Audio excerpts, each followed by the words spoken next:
Hello, good morning for everybody. And now we are in the first conference, our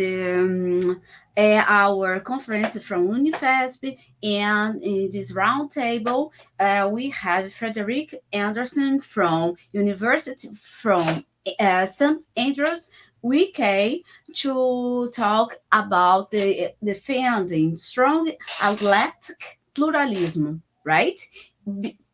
No, Frederik?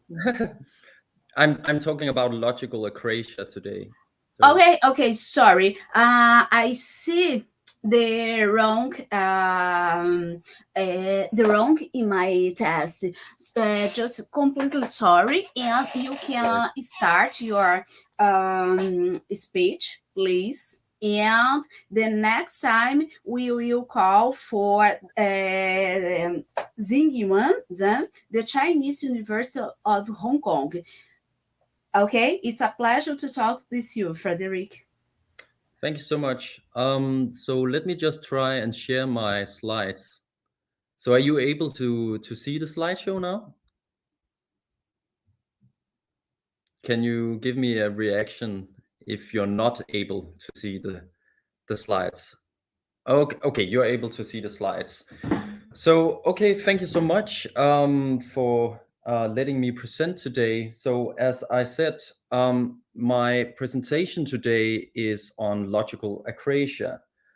And here is an outline of my presentation, which consists of 3 separate parts. So in the first part, I will just briefly introduce you to the notion of epistemic Akrasia. I think some of you will already know about the current debate in epistemology on epistemic Akrasia. If not, I will give you a very brief introduction. Then in the second part of my presentation, I'm going to introduce a novel notion, so a notion of my own, namely logical Akrasia. So I'll try to make an analogy from what we have seen in part 1 with epistemic Akrasia into the logical domain and develop logical Akrasia as a similar phenomenon in the domain of logic. And then if I have time, I will also try to give you a third part where I will add a bit of Gödel into the mix. So I'll try to introduce to you what I call the dilemma of logical Akrasia, where I appeal to Gödel's famous second incompleteness theorem. Okay, so that's the rough plan, and let's see if I can make all that happen in just 20 minutes. So first of all, epistemic Akrasia. The Greek word Akrasia translates literally as a lack of self-control, but it has come to be used as a general term of weakness of will. So that is a disposition to act contrary to one's own considered judgment. And as I guess many of you will know, Akrasia has really interested philosophers ever since antiquity, so dating back at least to Plato's famous dialogues and so on. But in the original case of Akrasia, philosophers were interested in actions. And this is not the case in the recent development in epistemology, where people are focused on what they call epistemic Akrasia. So here they are interested in a kind of Akrasia that concerns doxastic attitudes rather than actions. Okay, so prominent philosophers like Tim Williamson, Sophie Horowitz, Maria Lassone Agnew, and many others have debated this in recent years. Okay, so what is epistemic Akrasia? Here is a concrete case to get your intuitions going. So consider the med resident Anandi, who correctly figures that dosage P is appropriate for her patient. And suppose she then learns that she has been drugged herself. And further, that the effects of the relevant drug are very often lead to cognitive errors that are hard to detect from the inside. And as a result, suppose she believes that it's likely that her high confidence in P's appropriateness is irrational. But let's say anyway that she maintains her confidence that P is appropriate. Then in such a case, we would say that Anandi is indeed in a state of epistemic akrasia, and this is because she believes against her own standards of epistemic rationality. Okay, and if you are like me, then you will think that intuitively there's something fishy about epistemic akrasia. There's something intuitively self-undermining and bad about it. And actually, I'm in fine company in thinking this, because Richard Feldman, Mike Tittelbaum, Clayton Littlejohn, and others, they've all imposed a completely general akrasia constraint on epistemic rationality. So they endorse what they call the acratic principle. So here I quote Mike Tittelbaum from 2019, where he says, "No epistemic situation rationally permits any overall doxastic state containing both an attitude A and the belief that A is rationally forbidden in one situation," end quote. Okay, and what this principle seems to imply is that you should either have the attitude you believe you ought to have, or stop believing that you ought to have those attitudes, right? So to cut a long story short, if you want to stay epistemically rational, if you want to be epistemically rational, then according to these prominent authors, you should stay away from epistemic akrasia, right? You should not be epistemically acratic if you want to be epistemically rational. That's the idea. Okay, so far so good. So that was all I had to say for now about epistemic akrasia, but now I want to make this analogy that I told you about in the introduction. So consider instead what I call logical akrasia, and take as a rough starting point this formulation of what logical akrasia amounts to. So let's take logical akrasia to consist in a mismatch between the deductive strength of one's background logic, so the logic one uses to prove method-theoretical results such as soundness and completeness, and the logical theory one prefers officially. Okay, so that might sound a bit complicated. So here is a concrete case of logical akrasia, as I understand it. And this case is called The Intuitionist, and it's basically a quote from Beal and Restel 2006. And the quote goes like this: "What we have presented is a straightforward account of Tarski's model theory for classical predicate logic and a simple account of truth conditions in a possible world semantics. We have claimed that such accounts deliver classical logic. Is this indeed the case? It's commonly thought that this is the case, but in present company, we may have reason to question this thought. Upon an inspection of the usual soundness and completeness proofs, we shall see that the full power of classical logic is required to complete the proof, to show, for example, that in every model, A or not A is satisfied. We need to show that for each model M entails A or M doesn't entail A. But this is an instance of the excluded middle. An intuitionist, for example, who rejects the law of the excluded middle will not endorse this reasoning. What can we say about this?" End quote. So one thing we could say to this query posed by Beal and Restel is to give my answer, namely that in this situation, the intuitionist is in a state of logical akrasia. And this is because they appeal to a logical principle, in this case, the law of the excluded middle, and they are intuitionists. So officially, they don't endorse this kind of reasoning, okay? And just as we saw in the case of epistemic akrasia, I think there's something intuitively bad about this. There's something self-undermining and seemingly irrational about this kind of logical theorizing, right? But before we go on, I want to highlight that while I think that epistemic akrasia might be a fairly rare phenomenon, I actually think that logical akrasia is widespread in our contemporary landscape of logical theorizing. So just to give a few examples of non-classical logics that have been treated in an acratic way, here are some examples on the slide, right? So Vukashevich free-valued logic, for example, Kleen's strong free-valued logic as well, Brouwer's intuitionistic logic, Priest's paraconsistent logic, so the logic of paradox, and there are many, many others. So I think this is actually a widespread phenomenon, even though it seems clearly irrational and self-undermining to me. And just to be sure that I'm not alone in thinking that there's something intuitively fishy about what I call logical akrasia, here are some quotes from the literature, in particular from Steve Reed and Hartree Field, who agree with me. So first, Reed, 2006, says the following: "What a strange approach to take. If one believes logic X is the correct logic, why use an alien logic for one's meta theory? And if one does, why trust the result?" End quote. And Hartree Field, in a more recent paper from 2017, says the following: if you take logically valid to obey a logic weaker than classical, you shouldn't ultimately be satisfied with developing your theory of that logic using inferences that are merely classically valid. End quote.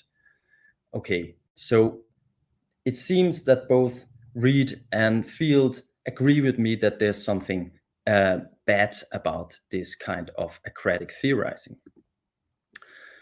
Okay, so far so good, but up until this point, I have merely appealed to intuitive cases. So now I want to try and get a bit more precise on what exactly logical akrasia amounts to. So I want to give a definition of logical akrasia in a more rigorous way. And in the interest of time, I will simply assume the standard notion of a logical theory in the background here. So I don't have time to go into technical details, but just bear in mind that I take a logical theory to be defined as an ordered pair. So T equals this ordered pair here, where the first element is an object logic and the second element is a meta theory. And in the full paper, I would give more details, but in the interest of time, I'll just skip them here, and we can get back to them in the Q&A if you want to. Because for now, I want to focus on the crux of the matter, namely defining logical akrasia. And here is a first step at a rigorous definition. So say that subject S preferring theory T is in a state of logical akrasia if and only if S commits to a logical principle that S's preferred theory T fails to endorse as valid. And I think this is a fairly straightforward definition, although I think it's still a bit too coarse-grained to capture all the cases that I find interesting. So I also, for that reason, want to highlight this divide between weak and strong logical akrasia. So consider first weak.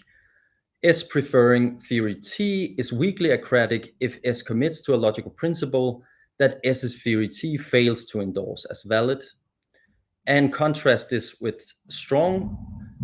S preferring theory T is strongly acratic if S commits to a logical principle that S's theory T rejects as invalid. And while these two different variants of logical akrasia, so weak and strong, sound similar, here is a straightforward case of weak logical akrasia. So just to highlight why I think the weak notion is also needed. So consider again an intuitionist, and say this time the intuitionist commits to an instance of the excluded middle in a restricted situation, and just suppose that the theory doesn't endorse this as valid. Then, of course, it's legitimate for the intuitionist to extend their theory at a later stage such that this instance of the excluded middle becomes endorsed as valid. We can simply stipulate the decision that the situation is decidable, right? So it could, for example, happen to be a case concerning a quantifier-free sentence of arithmetic, such as 2 + 2 = 4, for example. Then we would have a case where before the extension, they were being weakly acratic. So the intuitionists were being weakly acratic according to my definition, but not after the extension of their theory, right? So this is just to highlight that in some cases, weak logical akrasia might be relevant. Okay, moving on. So this is where this fine gentleman Kurt Gödel enters the scene, and I think I have 6.5 minutes to talk about Gödel and the dilemma of logical akrasia. So let me try to do so. So just to refresh your memory here, the aim of this final part of the presentation is to appeal to Gödel's famous second incompleteness theorem and then pose a dilemma based on logical akrasia from that. And to those of you who are not familiar with Gödel's famous incompleteness results, don't worry. All I will use in the following is simply this, namely that assuming that piano arithmetic, abbreviated PA, is a consistent theory, then PA doesn't derive con-PA. So the theory PA doesn't derive its own consistency. That's the only corollary of Gödel's work that I will appeal to in the following. Okay, so consider then this acratic puzzle that I have been thinking about. I call it logical akrasia and piano arithmetic. So in using piano arithmetic, so the theory PA, subject S is at least implicitly committing to and relying on PA's consistency. After all, if the theory were inconsistent, it's no help in sorting out truths from falsehood. But if S's theory is PA, then the theory doesn't itself prove that PA is consistent. This is simply what follows by Gödel incompleteness.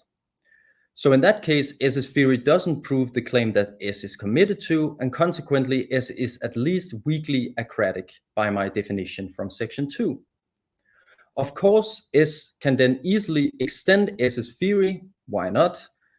And then consider PA with con-PA added as an axiom.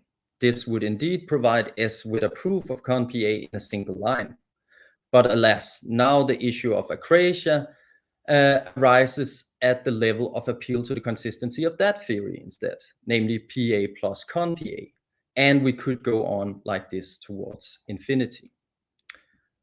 So just to sum up, what I think is puzzling about this case is that it turns out in S's use of PA, S is not just committing or committed to the theory PA itself, but also the stronger theory PA plus con-PA. And for that reason, S is committed to a logical principle that the theory cannot prove, and thus S is in a state of logical akrasia by my lights. Okay, so by the construction here, there's no way for S to avoid committing to con-PA or con-PA plus con-PA, or etc., towards infinity and escaping their acratic state on the pain of triviality.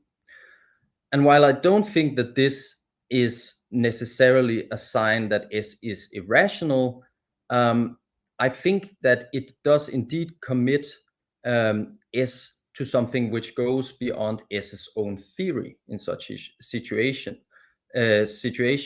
So S is indeed being logically acratic, right? Okay, so while I don't think that this is a sign of irrationality in a necessary way, I think that there's still something intuitively fishy going on. Indeed, if we take it as a condition on rationality that we want a reflective equilibrium between our logical theories and our considered judgments about logicality, that is about validity, consistency, implication, logical equivalence, and so on, then there seems to be something epistemically irrational about logical akrasia. And I can express this in the following dilemma of logical akrasia, as I call it. And this will be the concluding result of my paper, right? So consider this horn dilemma with two horns, right? So insofar as we take our logical theories to be formal and complete, then either horn 1, we must be agnostic about the consistency of PA on the pain of triviality, which I take to be extremely odd at best, or horn 2, we must accept being logically acratic, right? So accept being trapped in this inescapable infinite hierarchy of logical akrasia, as we just saw in the puzzle case, right? So notice while taking this second horn of the dilemma doesn't rule out the existence of a rational fixed point somewhere on this theoretical ladder, it does eliminate the possibility of an akrasia-free state which is accessible to us, since Gödel's incompleteness results range over all axiomatizable theories, right? So in conclusion, I want to say that taking the first horn of this dilemma doesn't sit very well with our general intellectual outlook, because we want to avoid being agnostic about the consistency of PA. And on the other hand, going for the second horn of the dilemma seems to be an unpleasant move, because it reveals this boundary that I've been talking about on our logical theorizing, right? We will end up being logically acratic. And this seems to conflict with some of our rational ideals, such as reflective equilibrium. Okay, that's the conclusion, and thank you for your attention.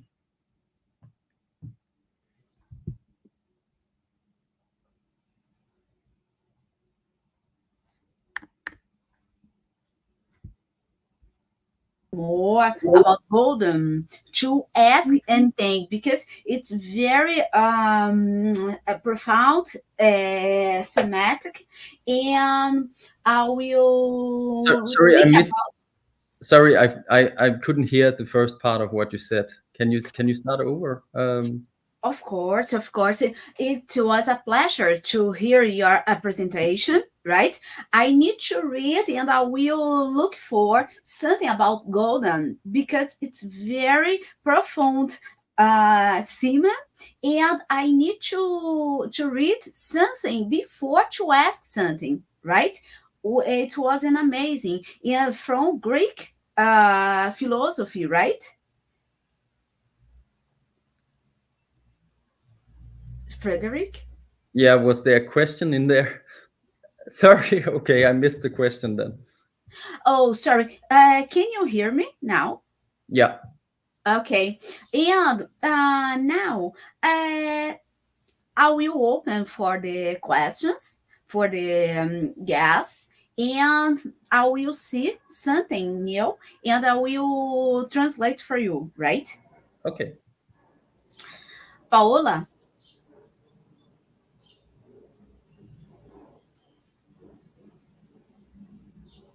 Okay, just a moment.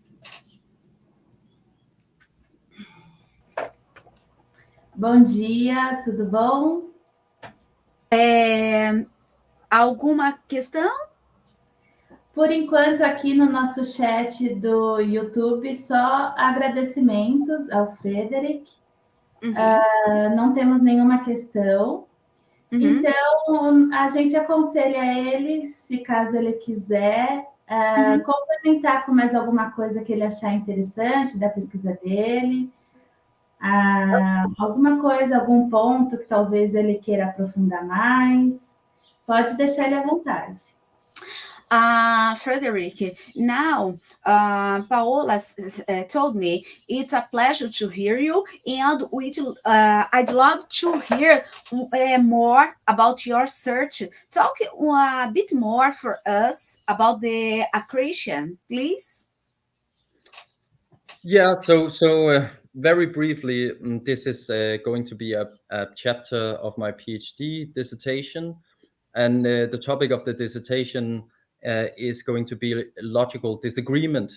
So various interpretations of this notion, logical disagreement, right? It can have several different interpretations. So one interpretation could be that two logical theories can be in tension with each other. They can disagree if they don't have all the same validities, for example. That would be one interpretation.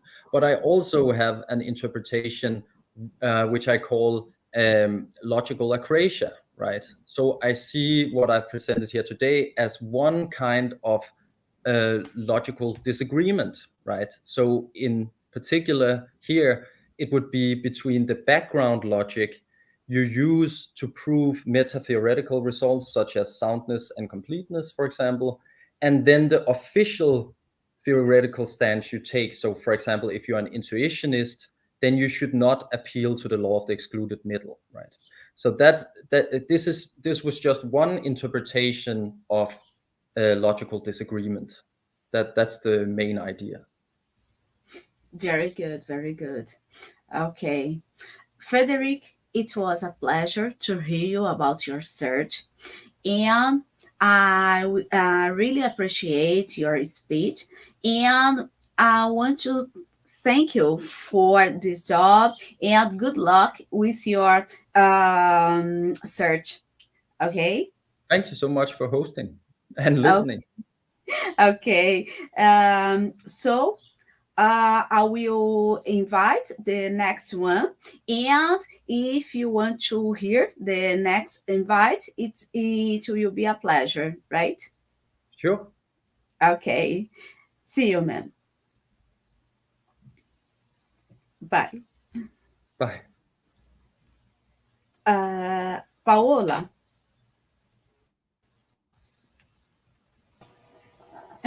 O nosso próximo participante, ele não está com a gente no momento, então eu aconselho mesmo a gente encerrar a mesa por aqui, agradecendo a participação dele mais uma vez, agradecendo o público no YouTube e agradecendo o canal Agenciamentos Contemporâneos. E a gente aguarda a próxima mesa, que começa só às 10, né? A mesa de ética e gênero. Se você puder, dar esse recado, Aparecida, e a gente encerra já essa mesa por aqui, por enquanto. Okay. Now, Frederik, we will finish this congress because we had some troubles with the other guests. And I will thank you, Frederik. I will thank for channel 2. And we will continue only in 10 a.m. for the next round table, right? Okay, that's fine. Okay. Thank you so much for your attention. Thank you, Frederik. Bye. Bye.